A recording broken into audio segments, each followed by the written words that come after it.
welcome to the Trailer Island podcast, where we compare films and their trailers, and we ourselves are stuck on a magical island of...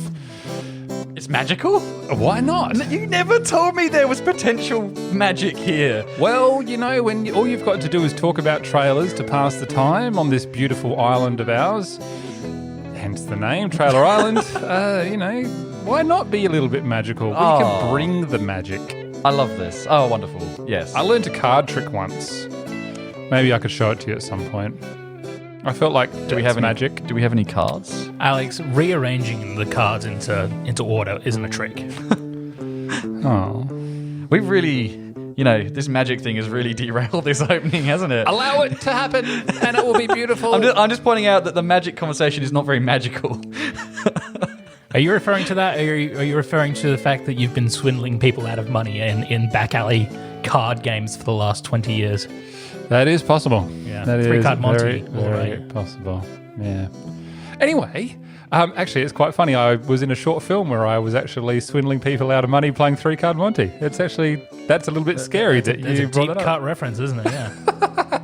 There you go. Anyway, we are the Trailer Island podcast. And I'm Alex and I'm joined by...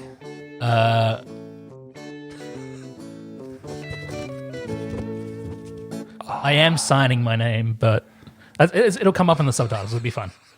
Well, Oh my gosh. I'm Matthew. Okay, so I get the reference that you are talking about there, and I guess if you've looked at the title of this episode, you would know why Steve is making such noises. That's Sound of Metal Round 2. Sure, why not? But it's not. It's actually the complete opposite of that. It's a newish release that I went to the cinema to see. I think you can probably pre-purchase it now already, but I was lucky enough to see this in a cinema because this, along with its predecessor, it is a cinema movie because of the sound design. It's so good. You know, you need that sort of high fidelity range to sort of really appreciate what they've done with the sound in this one. yeah. Much like Dunkirk, in a way. That's the opposite problem. Like, that's a loud movie, but you appreciate that more with a good sound system. Yeah. It does raise a challenge when you're trying to work with, I guess, the sounds of silence in a film, which can be articulated with loud noises. But I suppose the best thing to do at this point is to introduce the film. Who would like to introduce the film? Me. Steve? Okay, guys, here I go. This week we're doing Quiet Place Part 2.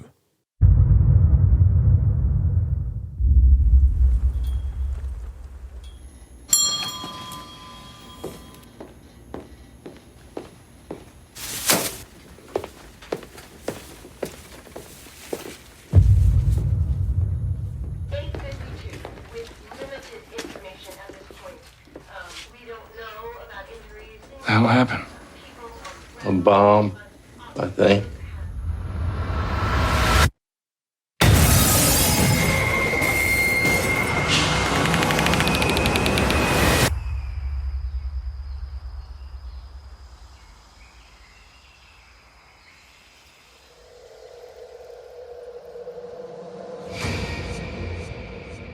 I don't know why he came all the way up here.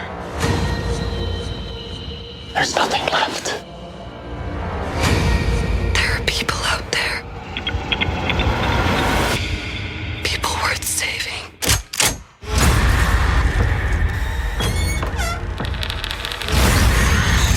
Most people had finally given up hope.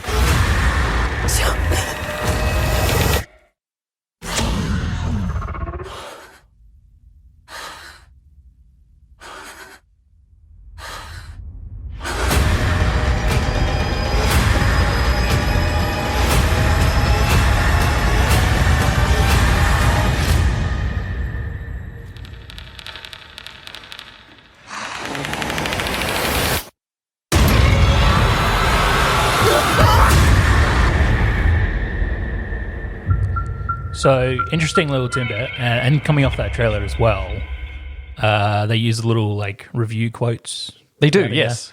Two things. First of all, one of those quotes is, well worth the wait. Yes, and it's a good point, isn't it? Yeah, this is because this film had its world premiere 2 weeks before the world stopped. Back in, that would have been... March last year. March. Hang on, A Quiet Place 2 Yep. had it. Had its world premiere 2 weeks. I think it was 2 weeks. Might have been a week.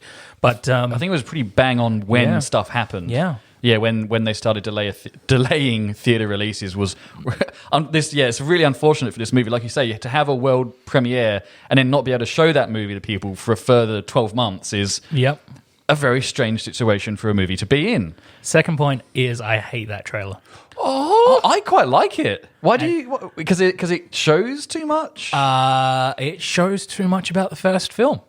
When I hadn't seen the first A Quiet Place film until we were sort of talking about doing it last year when we were first releasing the podcast. And I made a sort of an effort to sit down and actually watch the first film. But before I did that, I watched the trailer to A Quiet Place Part 2, and I saw that John Krasinski is not an actor in that film much. Right. And I'm like, okay, something happened to John Krasinski in the first film. I sit down and watch it, and lo and behold, his character is, ceremoniously. Makes it difficult for him to be in the second one. Yes. But he is in the second one. He is in the second one. Yeah, just as more of a... Because he's obviously the writer and director of both these movies. Yes. Did he direct both of them? He did, yeah. Oh, okay. And so it was good to see him in this as a sort of glorified cameo. It was just good to see. It's like, oh, there he is, just making a bit of a... hey guys, I'm here. Now that is the second time. Sorry, not the second time. That is the first time that I've listened to that trailer with headphones on. Because right now I've got my Coca phones on. Because every other time I listen to it on my banana phone, and that doesn't have the experience that having Coca phones on does. And there is some beautiful sound design in that trailer. It actually reminds me of the very first trailer for Alien. In that, towards the last half of that trailer, there's that kind of high pitch sound, and that's very reminiscent of the original trailer to Alien and Prometheus. I would say it's probably a little bit intentional as well. Yeah, I would hope so. These films are. They're not slasher movies. They are very much about the suspense and that kind of thing. And for more or less, the very first Alien film is very similar to that. There's a bit more blood and gore in that, but it is about the long waits between things happening. Another quote in that trailer is nerve shredding, and I usually hate those kind of quotes, but I actually agree with that one. Like this is so stressful. This movie, much like the first one. I ate a lot of popcorn in watching this movie. See, now you're not to start like throwing knives across the beach already, but you're the kind of person who I would not want to see this movie with because the popcorn would ruin it. Because I think I went to see. I picked my moments. Thank you very much. You're not an idiot. I'm sure you would. You'd read the room. Oh, thanks for clarifying. Oh, just everyone. Alex is not an idiot. In fact, that's largely the reason we can put up with him. But no, I remember having popcorn when I went to see the first one, and I couldn't eat it. Because I didn't know what was going to happen, and I felt like I just left it in the end because I didn't want to crunch during the moments of silence. This movie has less of that, but it's still there, like moments of just complete silence or very quiet sound design. Now, another thing that the trailer does not do is that it doesn't, if you can't see it, you probably don't get a real idea of what's going on, do you? Yes. So it's very, very visual, and the auditory, as good as it is, doesn't actually tell much story from an explicit sense, from an expository sense.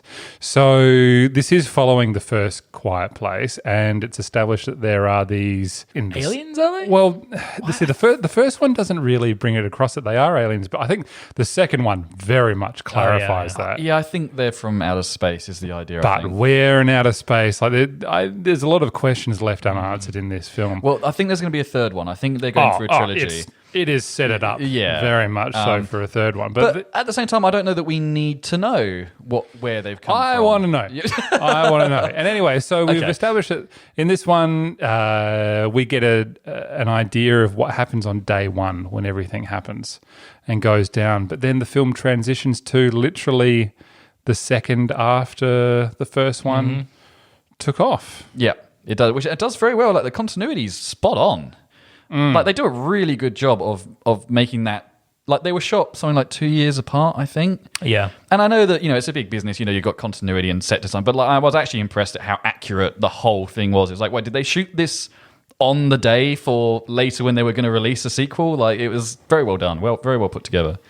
Which seems really dangerous with kid actors that they're going to age. Oh, that's my point, is no one had looked like they'd aged, which surprised me so much. I thought the deaf girl was sort of starting to grow up a little Okay, bit. right. Okay. Yeah. So anyway, back to the story. Yes. So the story is that Mum, played by Emily Blunt, is looking after the three kids. Mm-hmm. And we established from the first one that the eldest girl, she has a hearing aid. She's deaf, which adds its own complications. But the hearing aid that she does, for some reason, plays some sort of weird feedback frequency, and it freaks these aliens out, and it makes them vulnerable to shotguns. And my understanding there, the reason that this hearing aid is somehow like you're a bit surprised that no one else has ever discovered that hearing aids could do this. I think it's because John Krasinski's character, the dad, has been tinkering with so many of them in the first one. I think the idea is that it's slightly altered and different.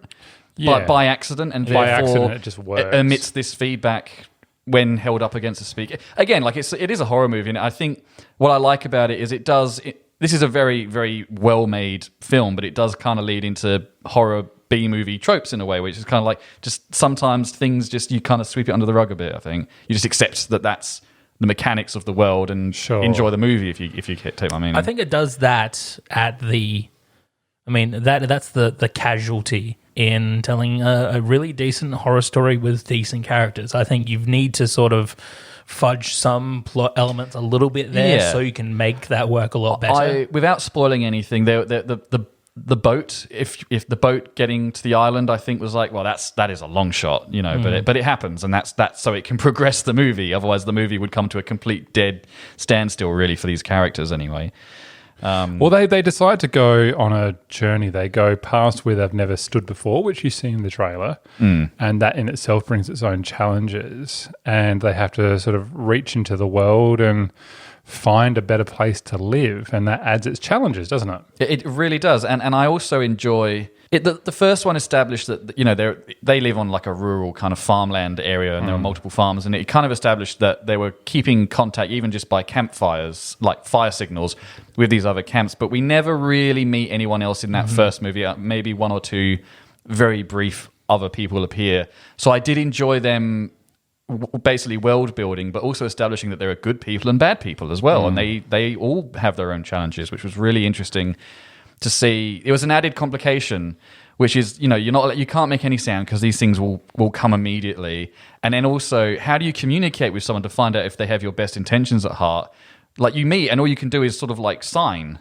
And I just love that sort of they had no communication when they meet other humans. I think they do that really well.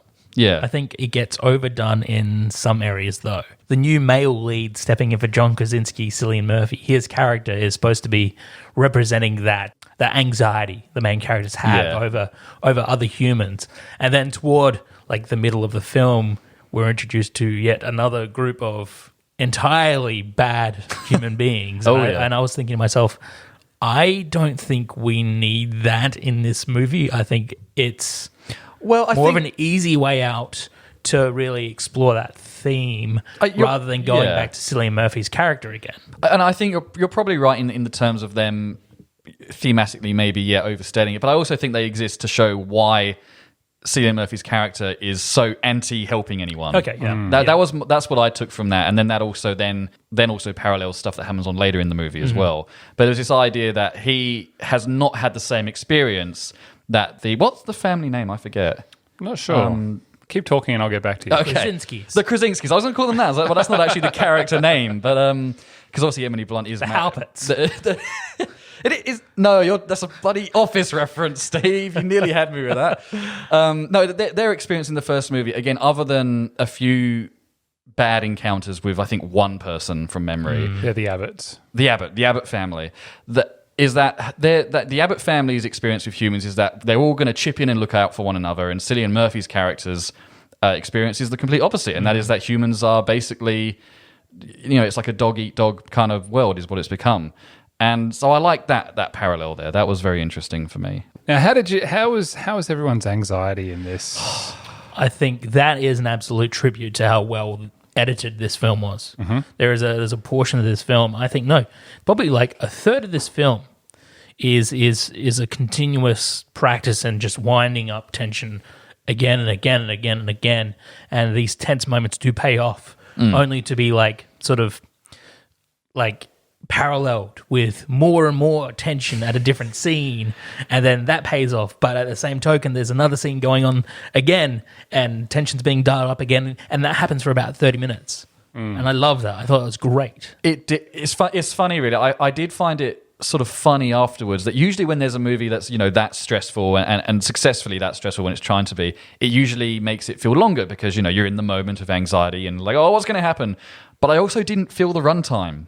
Like, this is a superbly paced movie, but also one that, I don't know, I've never watched a movie that's made me feel that kind of tension, but also felt really quick.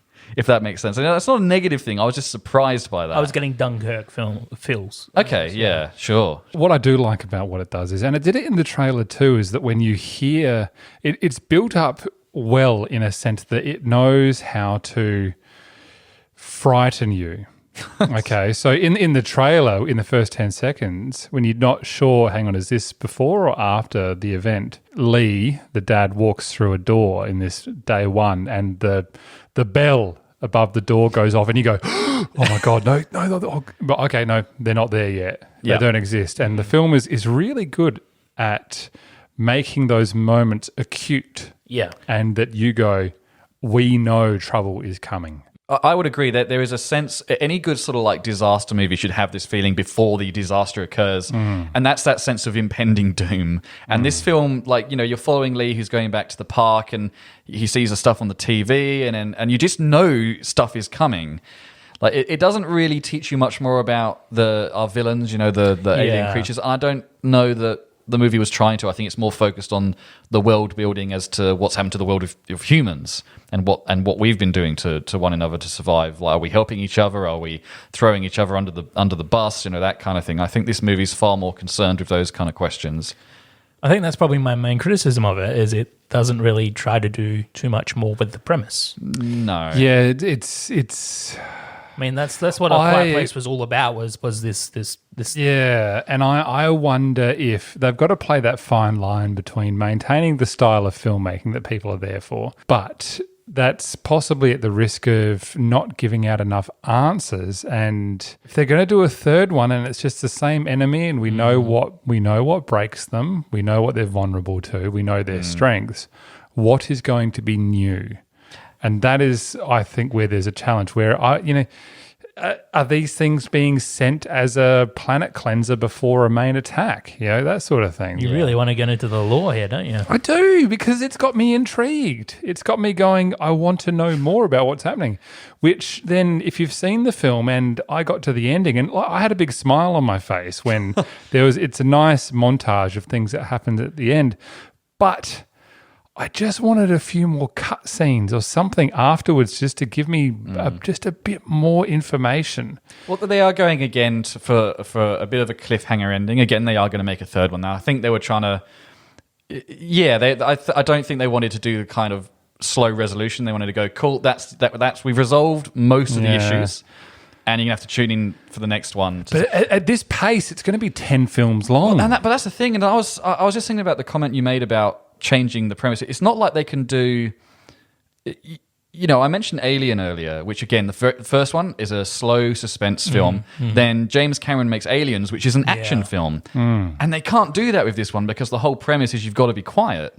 So do you make A Quiet Place 3 where it's, you know, they're going to try and overthrow the monsters but throw away the premise of trying to stay quiet? Yeah, I understand. Like, you get what I mean? They can't really just do that willy-nilly. On the way home from the beach cinema, I did think to myself, maybe they should call the third one A Quiet Place 3, Bring the Noise.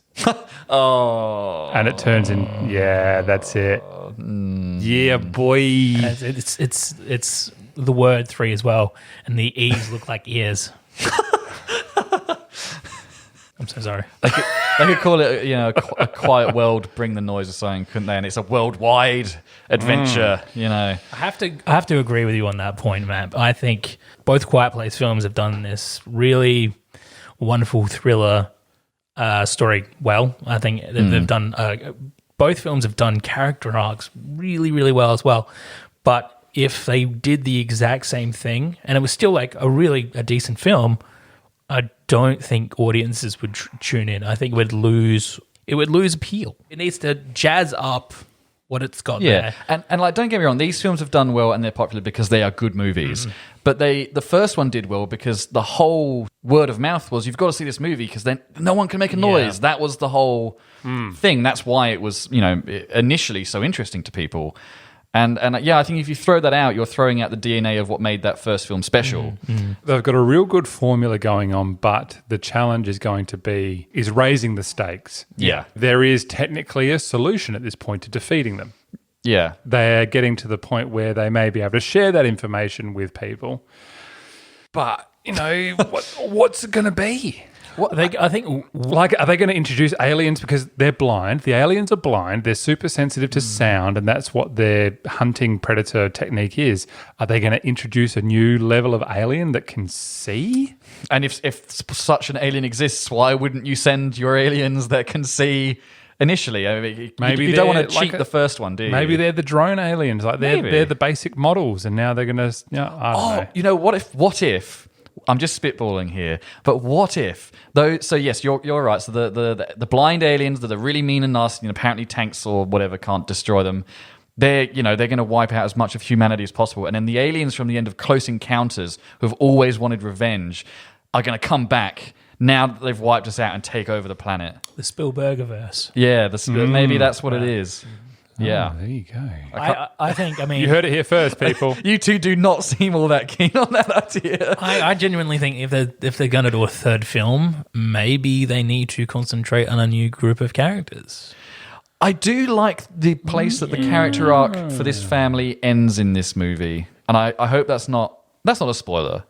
I think it's a good arc across two films for these characters, and it's really satisfying. I want to see what's happening in Australia. Assuming any of the aliens got there. Everyone's thrown away their didgeridoos. Oh, because they make noise. It's another point. Is we assume this is a worldwide problem, or has America just been quarantined from the rest of the world? Well, America is connected to other countries. Well, actually, no. They did say that they had it in China because when he watches the news report It at the starts in beginning, Singapore, doesn't it? Oh, is it Singapore? Sorry, my mistake. I thought it was China. Well, we're boned. We're done. We're boned. Are we? Yeah. Or Australia? Yeah. How? Because they're everywhere? Because they're everywhere. Yeah. And we can't be quiet here. That's right. Yeah, okay. All right, well, there you go. You heard it here Well, first. perhaps we should get to the point of making a rating out of this thing. Yeah, sure. Out of what? Cochlear Hearing aids? implants? Yeah. Hearing aids? I'm okay with that. Cillian Murphy beards.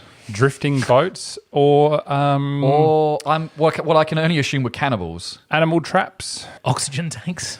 Or Oh, that was such a good sequence with Yeah. that. Such a good sequence. what, We're even thinking this. Right, I go with agree. Hearing aids. Yes, hearing aids? hearing Okay. aids. All right. Who would like to go first? I'll go first. And it's going to be a 4. I appreciate the runtime of this. I appreciate the editing on this. I think I wanted to see a little bit more done with the premise. That being said, like it's just one of the more tense experiences you'll have in a cinema, which is a great sort of follow-up to another super intense experience you'll have in a cinema. I thought all the actors were spot on. I can't wait to see what this... I don't know what the deaf girl's name is, but I'd like to see her in a lot more projects. Yeah, sure. Yeah, that's a You 4. mean the actress or the The actress. character? And she is deaf in real life. Millicent Yeah. Simmons. Yeah. Yeah. I'll go next. I reckon I'm a 4 as well. Like, this film is tight. This is a super tight made film. And again, I really appreciate that it doesn't blow it out. It doesn't go for 2.5, 3 hours. It's 90 minutes. It nails it and it fits in exactly what it wants to do. The only thing I have with it is that I wanted more. I feel like they're holding back.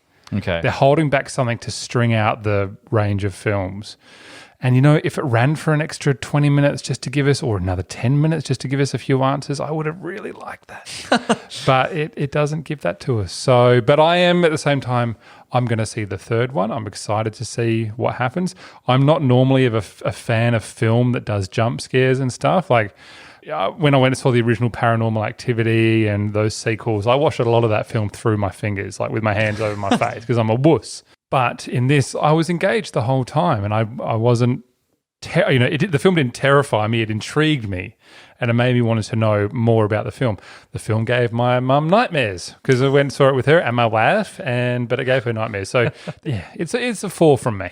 Yeah, I would agree as well with a lot of what you guys have said, and it's a 4 from me as well. Again, it would have been a 4.5 if it had done more with the premise of that first film. Again, the experience of watching the first film and this sequel, whilst very good, I would suggest is the same. There's nothing extra in the experience that it was just more of the same really good meal, if that makes sense.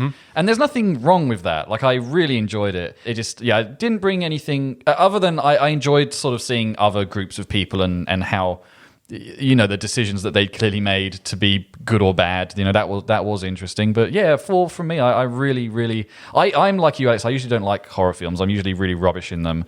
But I love these 2 films, and I love this one. It was great. What I like is the fact that horror doesn't necessarily mean blood and gore anymore.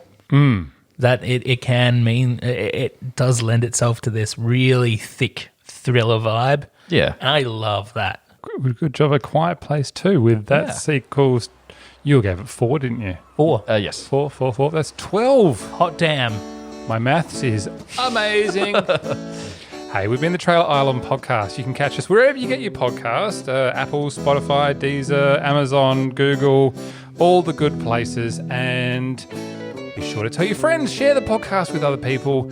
Share your ideas as well. Send in a request and we'll do those too, which is always good fun. You can visit us at www.trailerisland.com.au. There's a Facebook page. Yes, there is. There's a Twitter. There's an Instagram. Yep.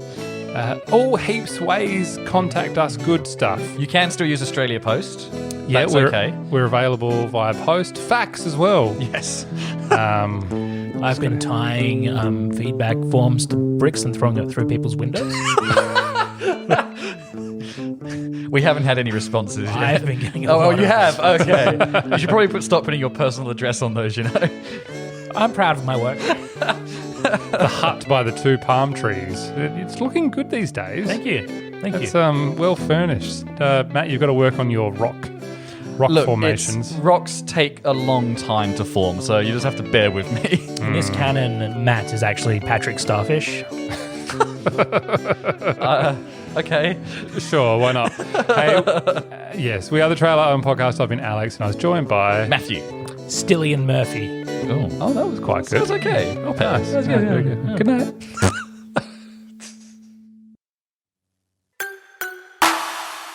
This is a Narrative Network podcast.